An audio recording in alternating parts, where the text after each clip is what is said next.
thank you Royal Enfield for putting in a 6-speed.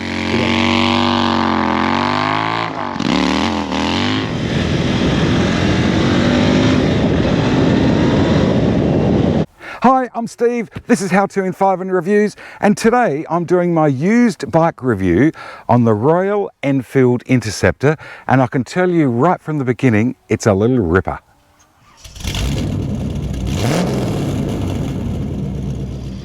So as we head off on this beautiful morning, just a great day to be alive, we're going to have a fairly comprehensive look at the Interceptor, the type of things that you would probably like to know if you're thinking of buying a used one. I'll have it on the freeway, we'll have it in the hills, I will do some city work with it, we'll do a little bit of dirt work, I'll do an acceleration test, 0 to 100 kilometers now, that's about 62 mile an hour.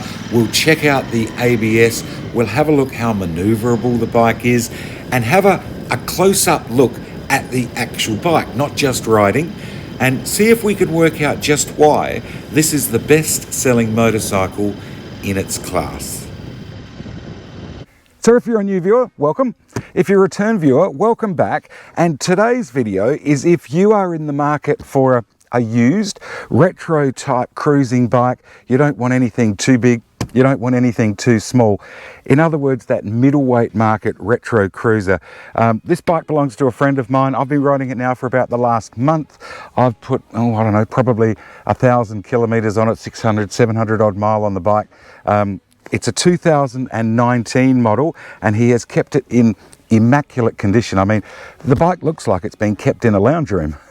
The motor itself is a 4-stroke, it's a parallel twin, it's a single overhead cam up on the top here. It's 650 or 646 cc's, I think, to be exact.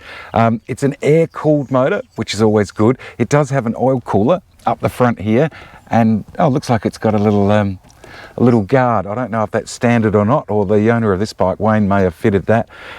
In Australia, we have a lot of dirt roads, and coming up behind other bikes, etc., it's good to have a guard on the front of any sort of cooler. It's a Bosch fuel injection system, which is good. It's digital electronic ignition. Starting is electric only. It doesn't have a kickstarter on this model. The electric starter motor is down in here. You probably can't see it in that camera shot. Maximum power, it produces 47 horsepower. And I know that doesn't sound like a huge amount, but it really propels this bike along well. Okay, so here we go, 0 to 100.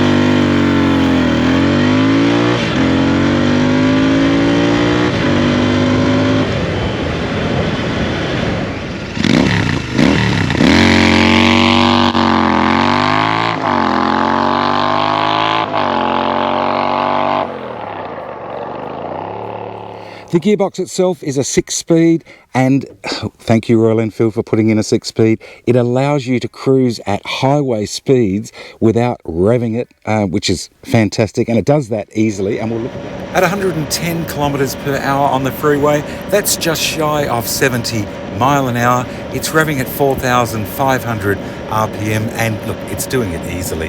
And that's important. In Australia, our maximum speed limit up north is 130 kilometers per hour, and we have what we call road trains. They are 3 semi-trailers long, so you need to be able to accelerate up to at least 140. And winding the Interceptor on from here at 110, it zaps up to 140 or 90 mile an hour with ease. 6-speed gearbox, and something I didn't mention when we were on the other side, Royal Enfield have fitted a slipper clutch into this bike. So if you're shifting down, hammering it down through the gears,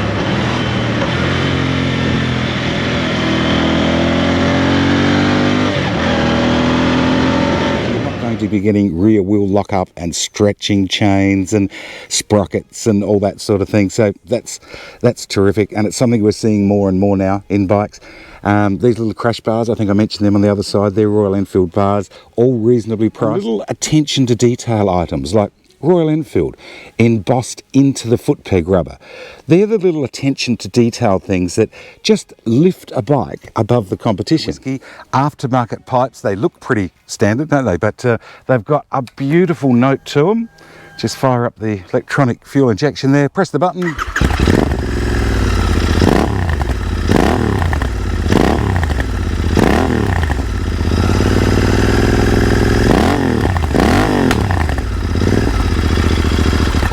Ah, you just have to love that, don't you?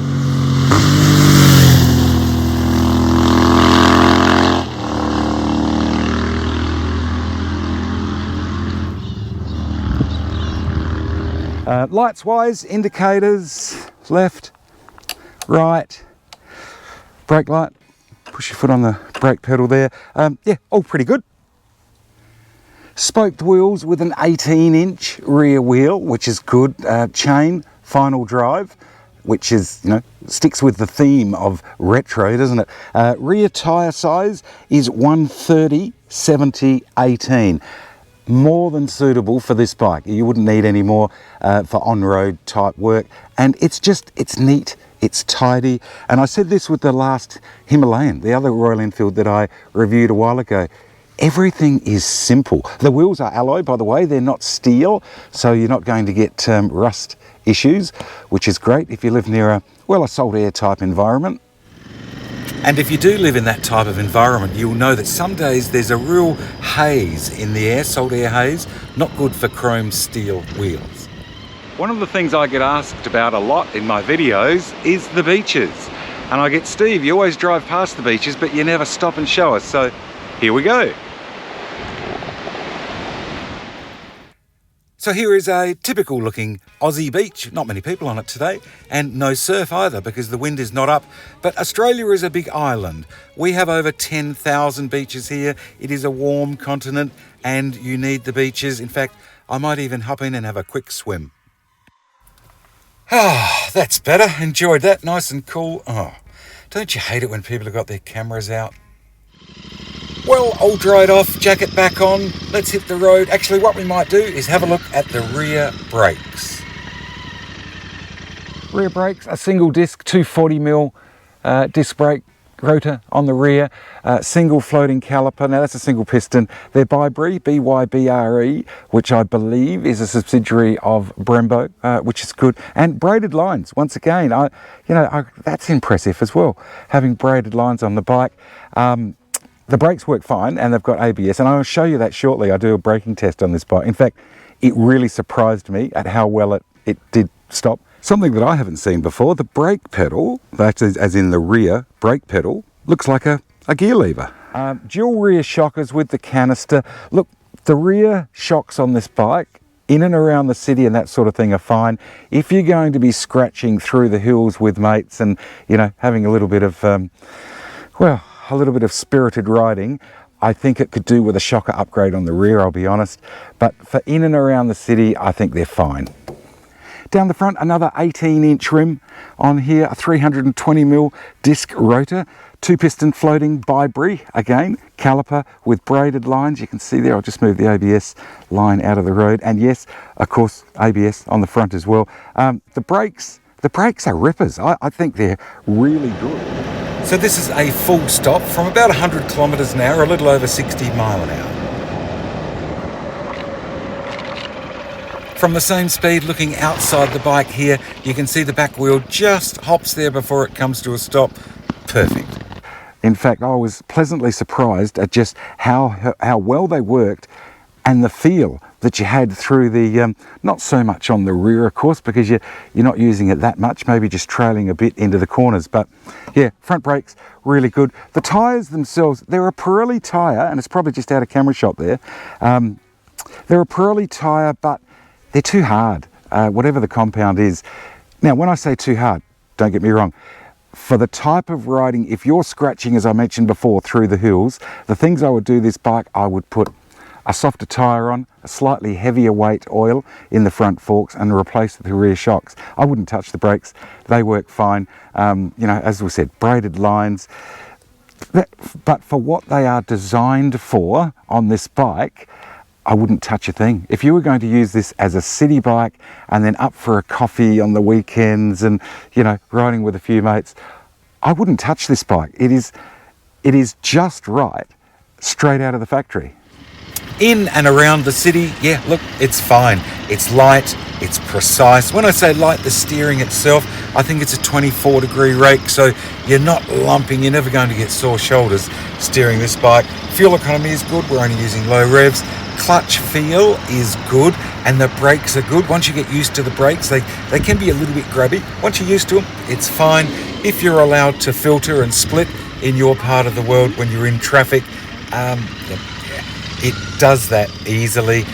This bike has got the mirrors set a little bit wider than the bars. Personally, I would bring them forward a fraction so as the bars are the widest point of the bike, but it comes down, does this sort of thing easy. And one of the other things that is really important, especially if you have restricted areas, is doing U-turns. Now, you can see here, this is using no feet. Look through your turn. You can put the bike on full lock, high side the body a little bit, just to bring your weight up, and it goes around easily. We'll crank it around again one more time, head in the opposite direction, and it's fine. If you have little tight alleys and that type of thing where you are, the Interceptor makes this just so easy. If you look at this alley, it's not much wider than what the bike is long, and yet you can push it up there, push back with the feet. This is a 5-point turn, I suppose you'd call it, and it's easy. It's simple to do. Up in the cockpit, it is a beautiful, simple, easy bike to live with. You've got your kill button here, start button there. Actually, it's fuel injected, so it starts really easily.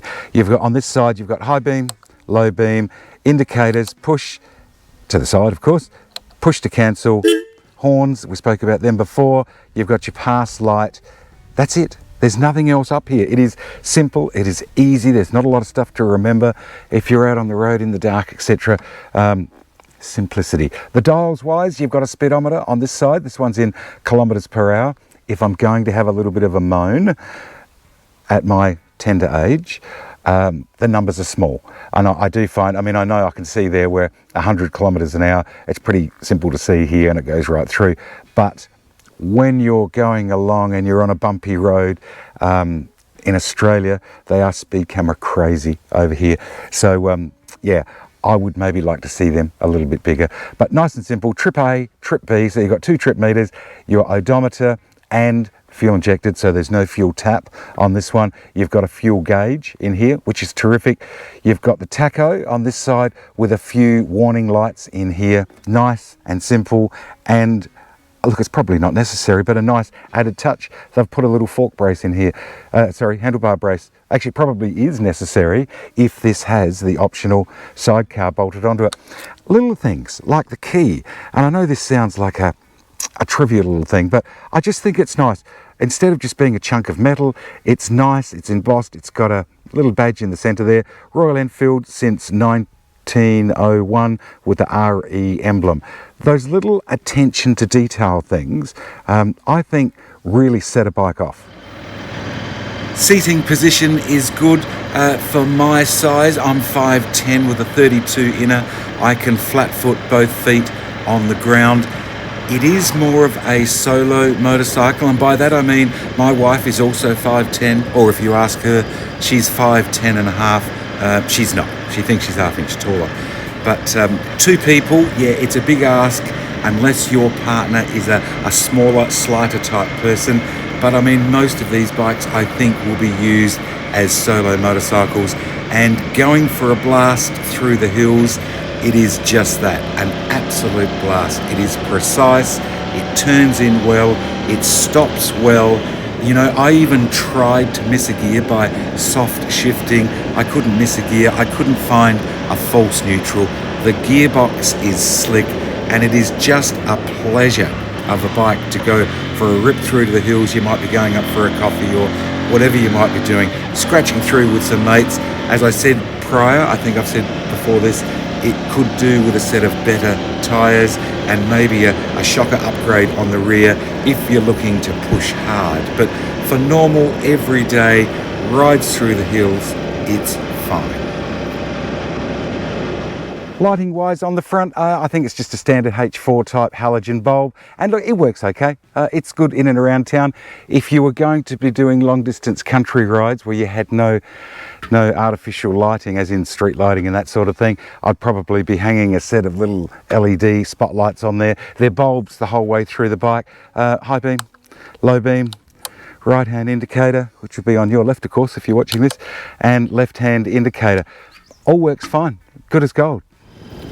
I know a lot of riders don't like roundabouts, but really on the Interceptor it's, well, easy peasy, a non-event. And something I don't know if I mentioned or not, have a look at the size of the fork brace on this bike.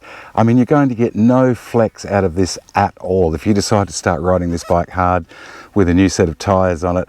And I would say that's probably because Royal Enfield do supply, or rather have, a sidecar kit that bolts onto the Interceptor. So I think the fork brace is in there from scratch. Actually, I'm not sure if I'm saying the right thing there, whether Royal Enfield build sidecars or they outsource them. I know my Royal Enfield dealer here in my city has brand new Interceptors with brand new sidecars on them, but I'm not sure where they actually come from. This one here, you can see I've circled the little fork brace there. This is from Watsonian Squire's website, and it's a picture they have on there. I think they're in, I think Gloucestershire in the UK. They live, eat and breathe sidecars, and this particular one happens to be fitted to a Royal Enfield Interceptor.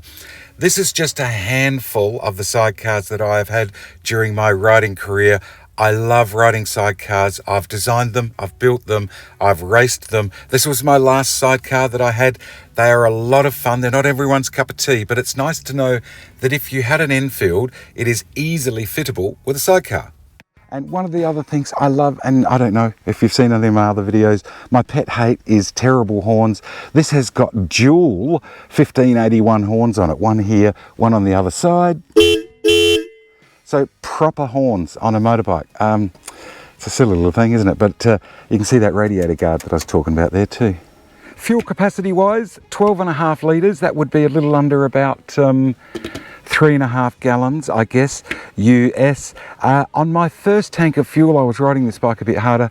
I got about 250 kilometres, which is still respectable. But on the second tank, where I was doing more cruising and riding it a little more gentle, I got up around 300 kilometres. And when I say got up around 300 kilometres, it's before any warnings came on up here. I'm assuming there's a warning. I just took it down. It was on the last little line on the fuel gauge. So economy wise, it's pretty good. It's got a 9.5 to 1 compression ratio, so you can run it on standard unleaded. You don't need to go to high octane unleadeds, and I'm not sure if your part of the world, they're really expensive here now in Oz. And something, this is really trivial that I'm going to point out here, but if I didn't point it out, I wouldn't be doing my job. It is a lovely looking fuel cap, and it looks good. You flip it up, put this in here. But I've been riding for over 50 years now. One of the things I've found that if I get caught out wearing my summer gloves on a cold day, when you come into the fuel station or gas station, petrol station, whatever you want to call it, when you come in to get your fuel in the bike and you've got cold hands, it's so much better if you've got a hinged fuel cap. This is a lovely looking fuel cap, and I mean, you know, it's even got a little rubber seal in there, so when you close it down, it covers the keyhole.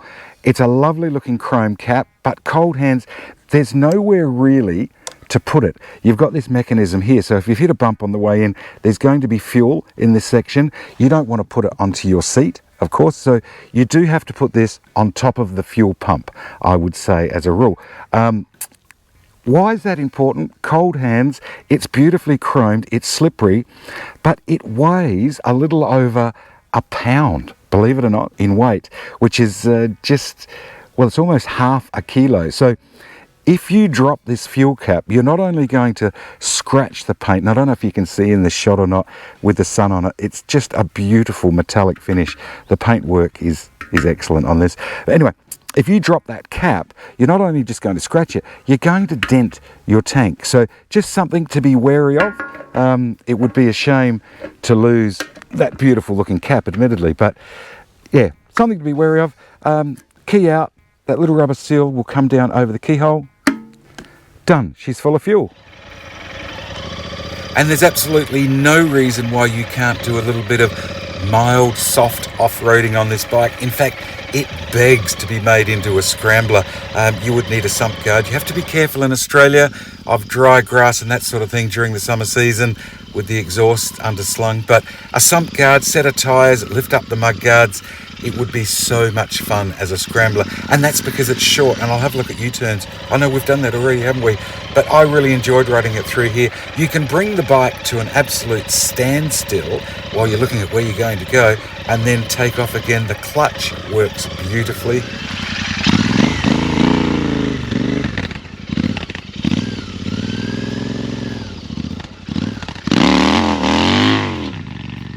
And you know how I prattle on a little bit about attention to detail and that sort of thing, but these are good. They make bike ownership easy. You can see on the rear swing arm here, it already has the captive nuts welded to the bottom of the swing arm. So if you use a paddock stand, it allows you to buy the little bobbins that screw into here.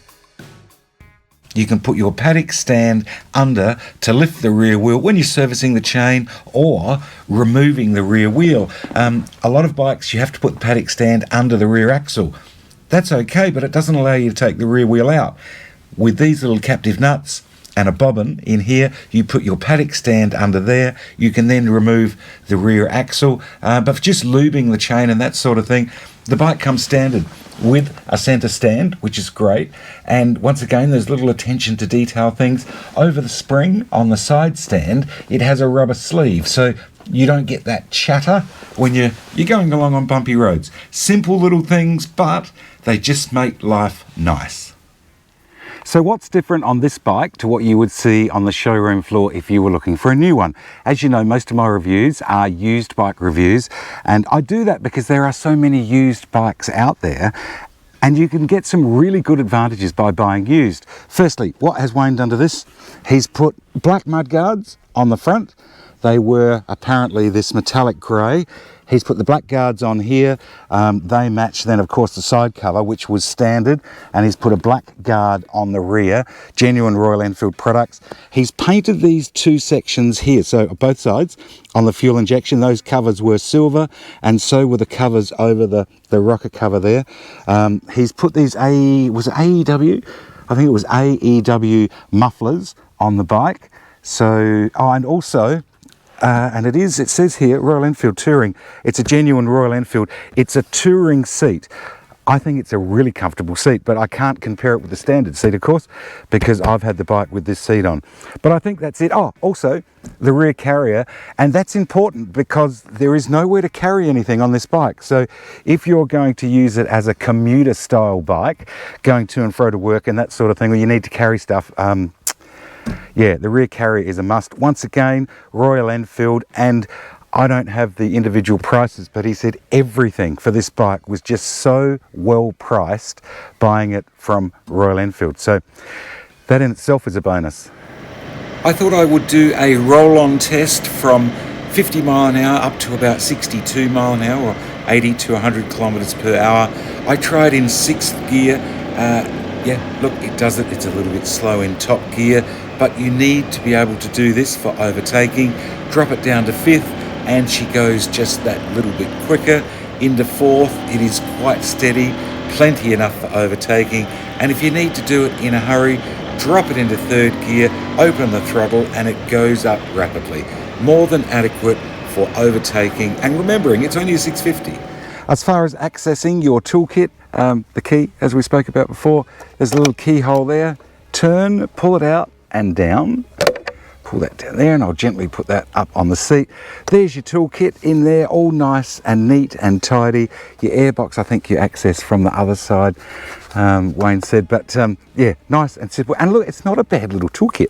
I just had a look at it. It's in a nice fabric covering, and it's a proper, whoop, turn it over that way, proper tool roll. So yeah, that's nice and neat. Put in there, put it away, and oh, actually, what I'll do, I'll show you how the seat comes off. One of the bonuses of having a relatively short wheelbase, so that's from axle to axle, and having a reasonably light bike, which this is, I think it's under 200 kilos. It's light, it makes it manoeuvrable, even on, well, relatively inhospitable terrain, as we've got here. Shush you guys. Because you've got leaves on the ground, you've got gum nuts, you've got sticks, and you can put this bike actually on full lock and look through your turn. Let's have a look.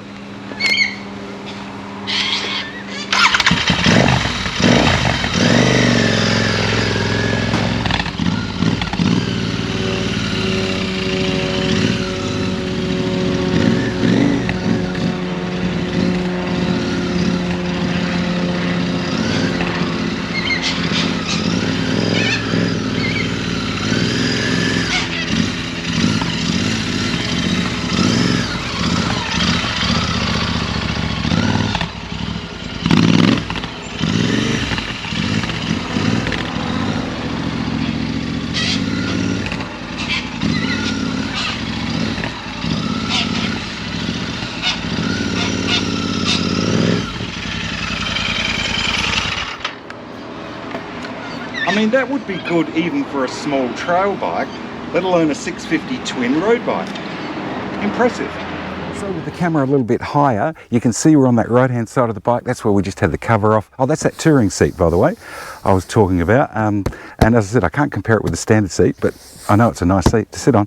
Next to the toolkit is a little pull knob. So give that a pull and that's it. The seat is off. How simple is that to remove the seat? Not that you should be having to get in here too often, but what have we got under here? Look, if you need to take the tank off, there's the 2 tank bolts. There's no storage. What's there? Oh, okay. There's your fuel fuses if you need to change a fuse. And that's about it. Nice and simple. You may recognise this section of road from some of my other videos, and I like to put bikes up this hill. It is very steep. I'm not sure of the gradient, but it's in a 100km/h zone, or a little over 60 mile an hour, and I like to see if they will pull up in top gear. The Interceptor produces 51.5 Newton meters of torque, and it maintained the 100 easily up this hill. In fact, I had a fraction of throttle left. It did it no problem at all. If you've watched my previous videos on the used bike reviews, something you'll know that I really like on a bike, and that's an oil window to give you your oil level. Why is that important? Because it is simple. There's no starting the bike to get tanks and then waiting for a minute to dip and check your oil. You can pay for your fuel, come back to your bike. I do a lot of long distance riding, so you may have been on the road for 200-300 kilometers. You pay for your fuel as you walk back to your bike. A quick look, it takes no time at all. A quick look, you can see the level. Yes, oil's good. And for people doing their own servicing, oil window, filler plug, oil filter is situated at the front of the motor. I think we saw that before in the front shot. Nice and simple, screw off, screw on. You don't have to be paying a fortune to have other people work on your motorcycle. So what are my final thoughts on the Royal Enfield Interceptor? I guess the first thing to address is that it's made in India. Look, just about every manufacturer has factories in India and China. The stuff coming out of these countries now, it's not what it was 10 years ago. I've recently ordered a new Suzuki. Guess what? It's made in India, and I'm happy with that. Build a bridge, get over it. If you don't, you won't be riding motorcycles or driving a car not too far down the track. The other thing is people want to compare this bike with the Triumph Bonneville, and that's wrong. Yes, they've both got that 60s retro look, but my own Bonneville is longer, heavier, taller, fits a different license category, and is way more expensive. It's just not comparing apples with apples. The Interceptor is an identity all of its own. Royal Enfield as a company has come ahead in leaps and bounds in the last 10 years, and what they've managed to create here with this motorcycle, I believe, is a result of good leadership at the highest levels within Royal Enfield, amalgamations with companies like Harris Performance in the UK, talented people in the design department, and an up-to-date modern manufacturing facility and quality control. So is it a good bike? Look, if you're looking for a 60s style retro motorcycle with modern safety features, but without all the electronic gizmos, that's easy to look after, easy to service, an absolute pleasure to ride, well built and at an affordable price, just go and get an Interceptor. It's an absolute no-brainer. Cheers, and I hope this helps if you're in the market for a Royal Enfield Interceptor.